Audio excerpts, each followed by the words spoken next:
Christian Mungiu's latest drama, Fjord, is a biting acknowledgement that political and religious differences may interfere with the development of true friendships. This film, which premiered at the 2026 Cannes Film Festival, is the Romanian director's sixth feature and aligns quite well with his track record. Known for his interest in exploring culture and religion among Europe's nations, it's no wonder Fjord feels at home for him, though he does explore a new avenue with respect to familial controversy. In that regard, Mungiu's latest is superb. The story follows Mihai, Sebastian Stan, and Lisbeth George, Renate Reinsve, a Romanian-Norwegian couple who have recently settled in a small Norwegian village. Together, they're raising their 5 children, including their preteens Elia, Vanessa Seben, and Emmanuel, Jonathan Cyprian Brazu, both of whom are drawn to their neighbor Nura, Henrik Lund Olsen. For better or worse, Nura has made an impression on these kids, which doesn't necessarily bode well for their strict, religious routine. In this town, everyone is a neighbor to everyone. Mats, Marcus Scarth Tonseth, the kind, local principal, also happens to be the rebellious Nura's stepfather. The Georges, living just meters away, quickly recognize Matt's inability to discipline his child, which is the complete opposite of their strong belief in spare the rod, spoil the child. Despite these differences, everyone gets along very well, admittedly, scarily so, to the point where they've integrated into each other's lives seamlessly. All is well until Elia shows up to school with bruises on her face and back. This comes after Mihai had already decided to ban them from Nura's birthday party due to a small act of disobedience. As soon as the school recognizes the marks, they call in the Norwegian Child Protective Services to launch an investigation. Immediately, this jumpstarts Mungiu's fascinating dissection of religious beliefs when it comes to child protection, in addition to what classifies as freedom in societies with cultural variety.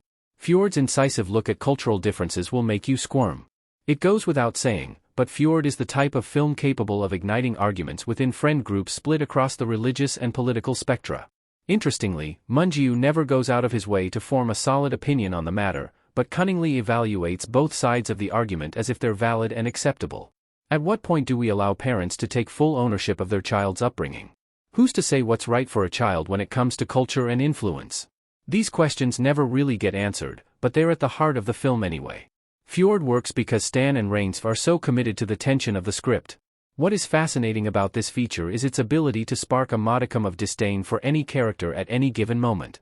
Mihai's vantage point is admittedly easier for the average person to dispute, regarding what he insists is an innocent slap on the butt as a means to discipline his children. The real question of reasonability comes with which side is allowed to share and/or vocalize their viewpoint. The actions of the protective service, on the other hand, are a bit more challenging to argue. Sure, they jump at the opportunity to take all 5 kids away from the Georges, but if it's in the name of protecting the kids, how can it be wrong? Regardless of where you stand, Mungiu doesn't appear to be interested in defending either side, which I truly believe was the right call. Instead, he lets all arguments speak for themselves, through the actions of his characters as well as a light court battle. Sure, the Norwegian culture in Fjord is seemingly all about amiability and freedom, but people don't actually hold themselves accountable to this.